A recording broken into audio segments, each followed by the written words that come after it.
Sorry, we're back. We had to cut out because it started raining. We're sitting outside. Sorry about that. That's all right. You want to finish up on what we were talking about with the utility expansion, correct? Yeah, so we have a typical Southwest Florida afternoon here, rainstorm. So we were talking about utilities extension and kind of the three different options. The third option is to do nothing at all. I don't believe that's possible because we need to make sure that we get the utilities in for our future growth of our city. And we also need to do it for the environmental impact of what may happen if we continue to have the septic tanks. So what we really need to do with utilities extension is continue and accelerate to get it done, but we need to work to reduce the cost for our citizens and our residents. And right now the market is driving that cost. Costs of materials have gone up, the cost of labor and so on. But the way we can do that is we can work to secure federal grants. There's plenty of money available in different, using different avenues with federal grants.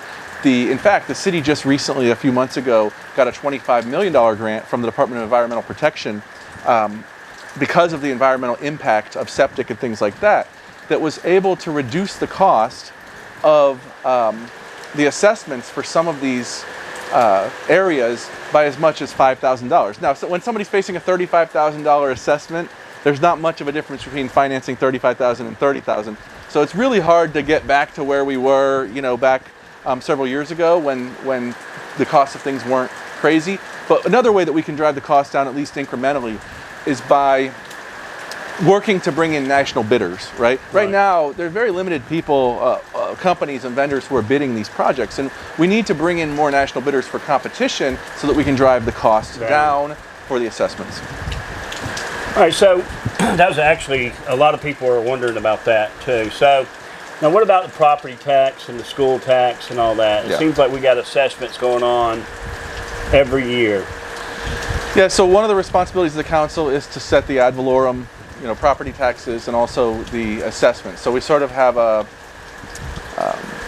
three-tiered stool here in Cape Coral. We have the property taxes, and then we have assessments, and it all rolls into how much money's coming out of your pocket. Right. And I think it's really important that we're transparent with people, because a lot of times, your property tax may stay roughly the same as what it was last year, but the assessments go up for things like your waste management, for things like your utilities and things like that. So there are a couple components. One is also the fire service assessment, which is totally separate, where we offset about 75%, I believe, of fire service operations. So we need to work to figure out what is our needed operating budget. We need to cut out some of our wants and focus on the needs. Right. Focus on things like sidewalks instead of median beautification, things like that. Let's get those things right. But the bottom line is the council's job, the only way you can drive taxes down in a growing city is realistically two ways. One, you need to focus on budget review. How can you actually get in the nitty-gritty and reduce costs and cut out some of those wants versus those needs when you're looking at $1 billion budget? Right. One of the ways we can do that, quite frankly, is to bring back the Budget Review Committee, which was dissolved as a way, in my opinion, to ultimately get to the stipend by dissolving as well the CRA and so on. We need to value people's expertise in the community who have expertise in budgets and finance, and let them get in and dig in and say, hey, you can cut out $1 million here, you can cut out $5 million here, and use that for other purposes. So, the first way to reduce your taxes is by having better budget review. And the second way is economic development, quite frankly. We need to work to bring in more valuable commercial tax base here in Cape Coral, right? When we're running at maybe a 90% to 10% residential to commercial tax base, that puts a huge portion of the burden on the residential homes and the ad valorem property taxes, right? Okay. But if we can change that ratio and work with our Department of Economic and Business Development to bring in more commercial that's offsetting that tax cost and that tax burden, then that will help our residents with the property taxes. But the goal should always, as a fiscal conservative, should always be, when it comes to your property taxes, to get back to what's called the rollback rate. which is essentially the rate with any increases in assessed value for your home, the rate that you're taxed on with the millage rate that would generate the same amount of revenue this year as what was generated last year, right? So no extra monies are coming out of your pocket. Because right now, if you keep the millage rate exactly the same as it was last year, but your assessed value went up by, $20,000, then that's going to be an increase in your property taxes. Right. So we should be working to hit the rollback rate. This current council just did what's called a half-back rate, and they didn't quite get to where they needed to be, in my opinion, because they could have cut some funds elsewhere to get to the rollback rate and take some of the tax burden off of the residents. What about people 65 and up? Should they be paying the school tax even though they don't have kids or never had kids going to the school? Yeah, so I think all properties should be taxed the same. I don't think we can. There are certain exemptions. I don't think that's one of them, but that would be something that it's just something to think about down the line, because it's like what my father was saying earlier. Why don't we charge people an impact fee when they move down here and buy a house? I understand that people are changing houses, selling their house and buying another house, but if you're bringing 5 kids down here and you buy a house, shouldn't they pay like an impact fee instead of the elderly had to pay? I mean, like the school tax here was $2,000. Yeah, I mean, that's a tricky one, and once I'm on council, I guess I'll assess all the possibilities. It's not something I've really dived into how that would work. I think that's a complicated issue, and I'm certainly willing to listen and look at options. But as of right now, I didn't mean to throw that at you. It's like my dad's like, throw that at him. So, sorry about that. Now, what about the crime rate and stuff like that? Have you noticed the crime rate's gone up a little bit?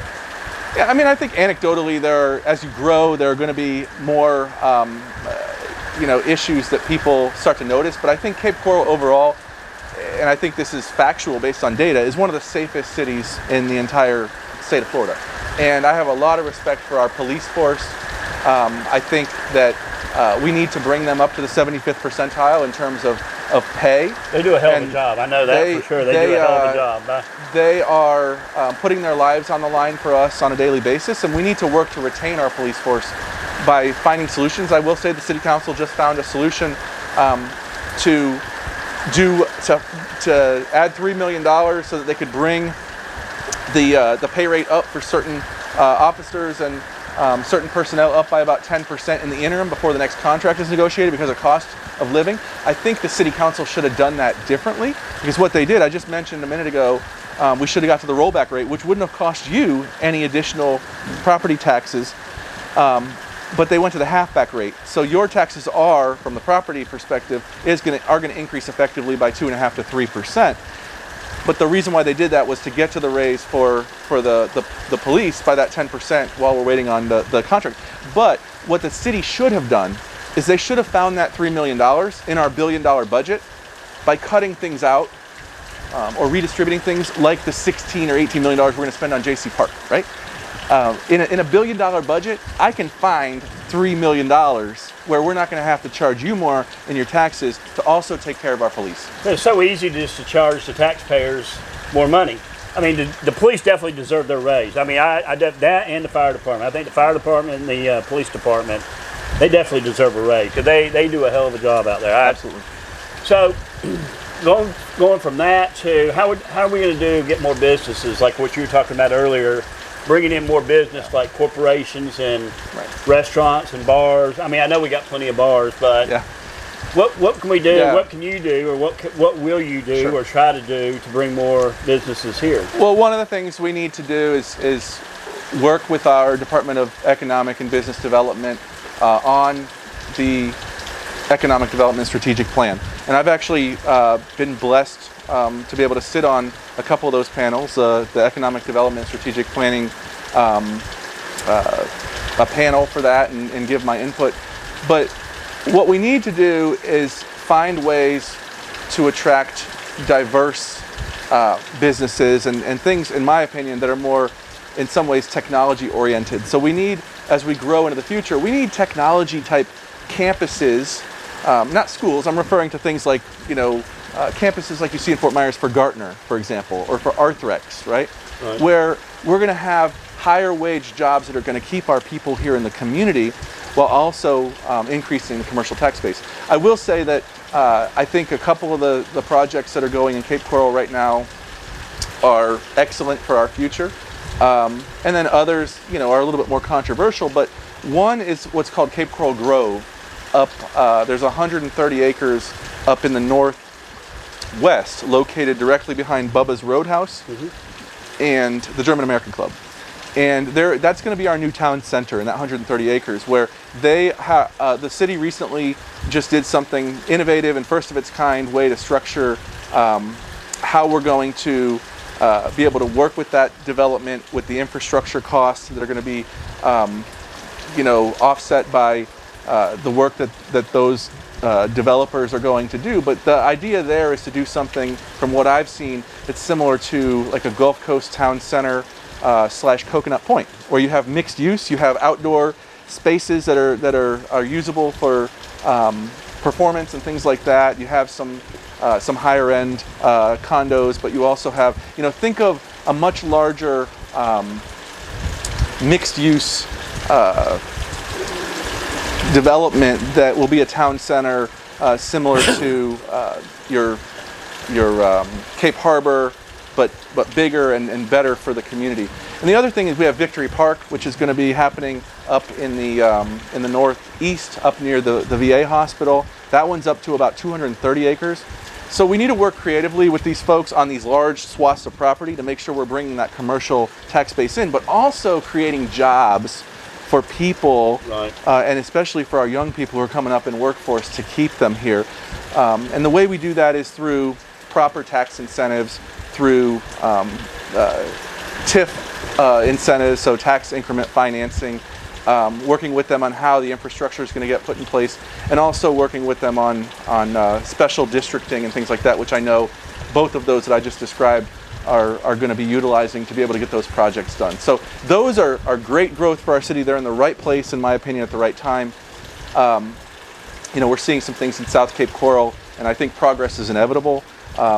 Sometimes people see progress is something. not bad. It's not bad. It's good for progress, but it just sometimes you grow too fast, and the next thing you know, that brings the crime, that brings the, you know what I mean?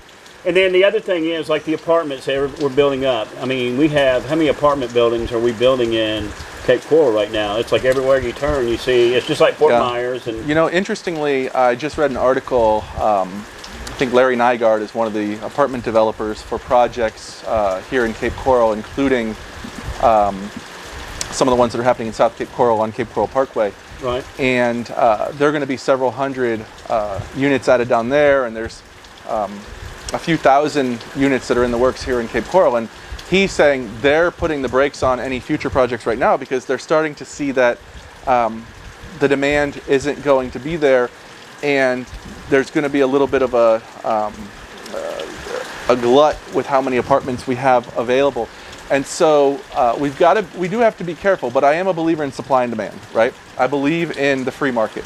And so you think the apartments will drive down the prices of the houses too because of the way? Well, and that's where I want to talk about the more of the free market and what our job on council is to do. One of the big jobs on city council is land development codes, zoning, subzoning, which we need to work on for densities of certain types of businesses. I know car washes and storage units are a hot button topic right now. So you can do conditional uses, and you can figure out how you can put certain densities of those things in certain areas based on your land development code.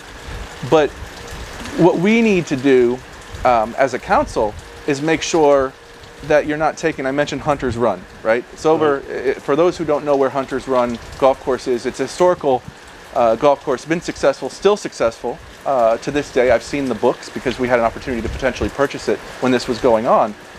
It's a 30-acre golf course that is just to the north of Nicholas Parkway, back set in that neighborhood, and just to the east of Santa Barbara Boulevard and the west of Cultural Park Boulevard, where City Hall is.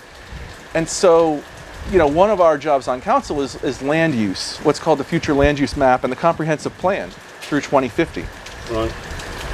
We need to make sure that when we have proposals come forth to take the land use from Parks and Recreation in the middle of a neighborhood where we've bought and built in our financial future and our lifestyle and safety for traffic coming through the middle of a neighborhood, that the council doesn't willy-nilly just change land use for apartment complexes. So I believe in the free market, but we also need to protect our residents with proper future land use mapping, with proper zoning, with proper subzoning. And apartments are going to be built, but they need to be built on main arterials. They need to be built in places where there's access and you're not having 2,000 cars coming in and out a day through residential neighborhoods. Right. That's what our job on council is to do, to help protect residents through proper zoning, but also to work with our community and our industry partners to make sure that we're not picking winners and losers with the market. Because the reality is that, if you own a property on Del Prado Boulevard and you've owned it for 20 years and it's been vacant, but it's been commercial, right? If that zoning is what it is, then you have every right to build whatever you want on there, as long as you're following our land development code and our ordinances with setback and buffers and things like that with adjacent properties, even if the adjacent property is residential. No, I get it. No, I do. It's free market. It comes down to the free market and supply and demand, but we need to help with common sense land development codes and ordinances and future land use and zoning. All right. You know what? You've been very insightful, though. And earlier I was asking you about districts. You want to explain your district real quick? Yeah, so I'm in District 5. In Cape Coral, there are 7 districts, and there's a mayor. Everybody votes equally, all 8 votes. So if there's a 4-4 tie, the motion on the floor fails. So you have to have 5 votes. But everybody in the city votes for all districts, as well as the mayor.